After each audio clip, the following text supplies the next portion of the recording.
Hi friends, இன்றைக்கி நம்ம என்ன பார்க்க போகிறோம்னா ஒரு சிறந்த புத்தகத்தை பார்க்க போகிறோம். என்ன புத்தகம்னா சேரமான் காதலி. கவியரசர் கண்ணதாசன் அவங்க எழுதிய சேரமான் காதலி புத்தகத்தை பற்றி தான் இன்றைக்கி பார்க்க போகிறோம். இந்த புத்தகத்துக்காண்டி கவியரசருக்கு சாகித்ய அகாடமி விருது கொடுத்துருக்காங்க. பொன்னியின் செல்வன் புத்தகம் படிச்சிருப்பீங்க. அதில் சோழர் வரலாற்றை ஓரளவுக்கு நம்மளால் தெரிஞ்சுக்கிற முடியும். இது சேரமான் காதலி. கண்ணதாசர் அவர்கள் எழுதிய சேரமான் காதலி சேர வரலாறை ஓரளவுக்கு நம்மளால் தெரிஞ்சுக்க முடியும். இது சேரர். எந்த சேரனா மூன்றாம் சேரமான். ஃபஸ்ட்டு சேரமான் 63 நாயன்மார்கள் ஒருவர் ஆயிட்டார். ரெண்டாவது சேரமான் குலசேர ஆழ்வார் ஆழ்வார்களுள் ஒருவர் ஆயிட்டார். மூன்றாம் சேரமான் பாஸ்கர ரவிவர்மன். அவங்களோட கதையை பற்றி தான் கவியரசர் நமக்கு சொல்கிறார். இது ஒரு உண்மை கதை.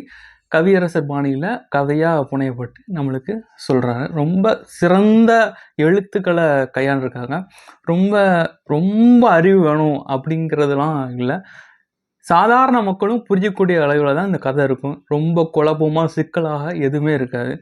நீங்கள் படிக்கும் போதே உங்களோட கதையோட ஓட்டத்துக்கு நீங்கள் உள்ளே போயிடுவீங்க. உங்களை சுற்றி கதை நடக்கிற மாதிரியே ஒரு ஃபீல் ஆகும். அப்படி ஒரு சிறந்த எழுத்தாளுமை கவியரசருக்கு இருக்குது. நீங்கள் படிக்கும் போதே அதை நீங்கள் உணர்வீங்க. பாஸ்கர ரவிவர்மன் இரண்டாம் சேரமான் அவங்களோட படைத்தளபதியாக இருந்தாங்க.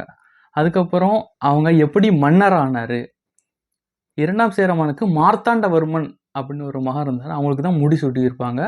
இவங்க ரவிவர்மன் எப்படி மன்னராக ஆனார் அப்படிங்கிற ஒரு இதை சொல்லியிருப்பாங்க.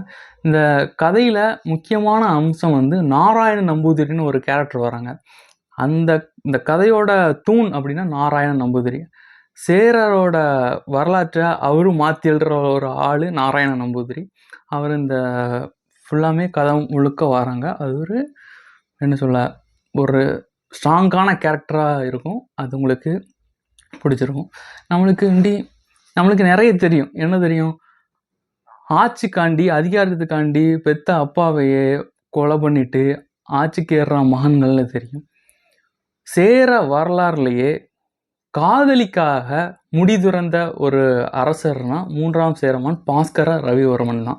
அவங்க யூஜியான அங்கே யூத பெண்ணை காதலிக்கிறாங்க. அதுக்கப்புறம் முஸ்லிம் அரேபிய நாட்டை சேர்ந்த சலிமாங்கிற பொண்ணையும் அவங்க விரும்புகிறாங்க. அந்த சலிமாங்கிற பொண்ணுக்காண்டி முடியை துறந்து அவர் முஸ்லீம் மதத்துக்கு மாறி சேர நாட்டை 12 பாகமாக பிரித்து எல்லாத்துக்கும் பிரித்து கொடுத்துட்டு இவர் அரேபிய நாட்டுக்கு போயிருந்தார். தன்னோட காதலுக்காக தன்னோட பதவியை துறந்து தன்னோட மன்னர் வாழ்க்கையை துறந்து அரேபிய நாட்டுக்கு போகிறாரு. அதை விளக்கமாக இந்த நூல் சொல்லுது. ஃபுல்லாமே அரசியல், காதல். சேரமான் காதலி. மூன்றாம் சேரமானோட காதலி சலீமா யூஜியானா யூத நாட்டு பெண், சலீமா அரேபிய நாட்டு பெண். இந்த 2 காதலி அவங்களுக்கு இருக்காங்க. அதை பற்றி முழுக்க காதல் கலந்த புத்தகம் தான் இது. ரொம்ப அருமையான புத்தகம். நீங்கள் படித்து பார்த்தாலே உங்களுக்கு தெரியும். சேரரோட வரலாறு, பாண்டியர்கள் எப்படி மாற்றி எழுதுகிறாங்க, நம்பூதிரிகள் எப்படி மாற்றுறாங்க அப்படிங்கிற நுணுக்கங்களையும் இந்த புத்தகத்தில் அழகாக கவியரசர் சொல்லியிருக்காங்க. நீங்கள் படித்து பாருங்கள். ரொம்ப அற்புதமான நூல். நான் உங்களுக்கு இந்த புத்தகத்தை பரிந்துரைக்கிறேன். சேரமான் காதலி. Thank you friends.